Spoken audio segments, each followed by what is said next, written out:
और अभी हम बिल्डरवा के पापा यानी ओम प्रकाश जी के ऑफिस में बैठे हुए हैं। चार गो के पोस ले ली दूधवा पियाई के, चार गो बेटा से नहीं पेट भरे गो माई के, चार गो से पेट नहीं भरे गो माई।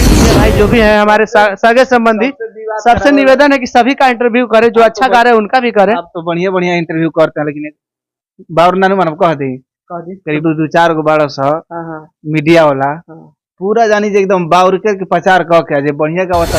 अरे काजल लगा के घूमे लगे नहीं तो नवरे, अरे चनो से सुनर सचो बाड़े हमारे सोनवा रे। न्यूज और मेरा नाम भोला शर्मा।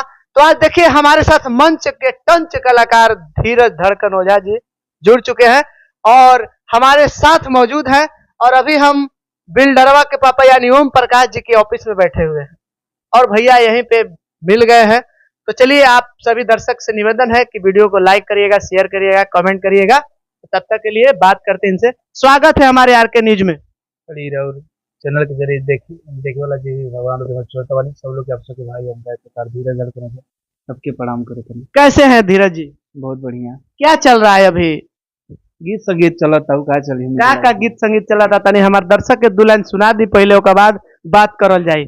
हाल फिलहाल में बहुत बढ़िया बढ़िया गाना आइल बा धीरज धड़कन एंटरटेनमेंट से, वो गाना बा हरि की जाने कहे प्यारे नहीं कर देवेलू, हमारा के कोरा में न धर देवेलू।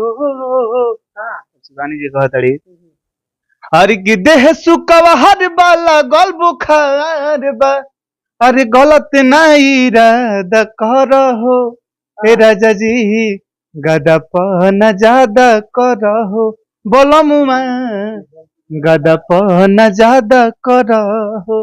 अच्छा ये बताइए, गादापन ज्यादा कर रहे हो क्या है? आप भी अश्लीलता को बढ़ाना चाहते हैं का जी? कैसे रोज समझ गए नहीं? गादा पर माने के काम होला का होता है? देखिए का कहती है कि देह सुकवार बा लागल बुखार बा, लड़की के बुखार तन लगल बा और मरद बा भाई तनी ओकरा के तंग करता, अपन मेहरा के तनी इन्होंने खोदता प्यार करता। अच्छा, प्यार मोहब्बत वाला आप गाना सुना रहे हैं, आपका दिलवा टूट गया है का? नहीं प्यार मोहब्बत दिल टूट के बाद कहते हैं लोग कि बिना दिल टूटले प्यार मोहब्बत वाला गाने नहीं गवाता है।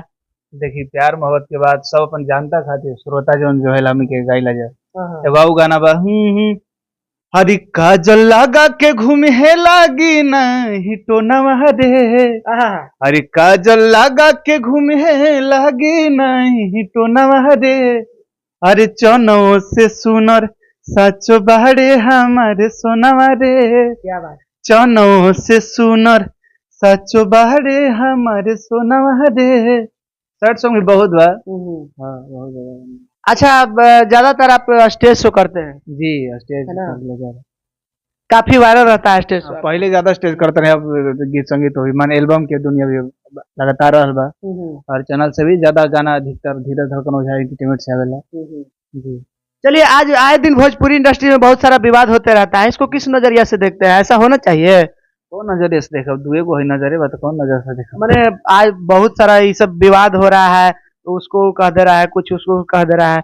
सबसे विवाद करे वाला के बार हुए लोग न कैसे? बढ़िया गाना के कहा देखो तनी के विवाद करता, उनकर बात उनकर बात ध के लड़ा रहल बनी झोटा ध के। अरे भाई, हम लोग लड़ाते हैं, हम लोग तो आज उजागर करते हैं, कोई गलत कर रहा है उसको ये कर रहा है उसको। अच्छा बढ़िया काम जतन हो तो काहे नहीं उजागर हो?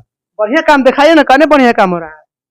देखिए बढ़िया जतन सब लोग तो आज अश्लीलता फैलाने में लगे हुए हैं लोग। अच्छा जो असली गायक के भाई दोस्त हम कहू के ना दे जातना सब मजबूर हो गए वालों। अच्छा बढ़िया गाना जतना गावता रुआ जले कोशिश कर। कौन दोषी है? लिखने वाला दोषी है कि गाने वाला दोषी है कि सुनने वाला दोषी है? बताइए ना। रुआ जले चैनल पर एको दिन भरत शर्मा विष्णु ओझा चाचा के आइल बा, केकर चैनल पर अभी आइल बा कि काहे बढ़िया गावत नहीं है, जतना बाउर गावत रहा उ सब घूम घूम के रुआ लोग एथी लेता नहीं बढ़िया की केकर लेनी बताई?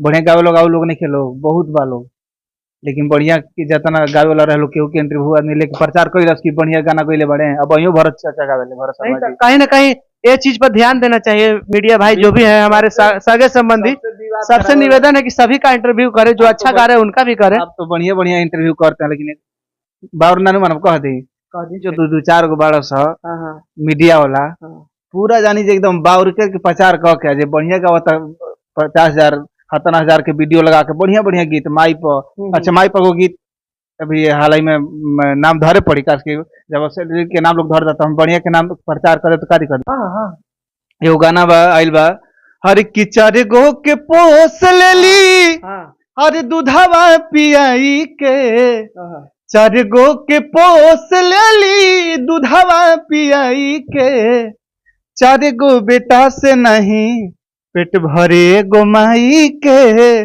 4 गो से पेट नहीं भरे गो माई के। इहो तो गाना ढेर वायरल भइल बा। कई गो जाके इंटरव्यू लेला सालो वो गायक के बताई सही सही हमको तो पता नहीं है कौन है कहाँ है अभी। ये कोनो बाउर गा दो सो ओकर अभी व्यूओ नहीं खे 1000 नहीं खे गई ओकर जा एकदम प्रचार करत करत उहे गाना के लोग एथी कर देता बताई राउर एथी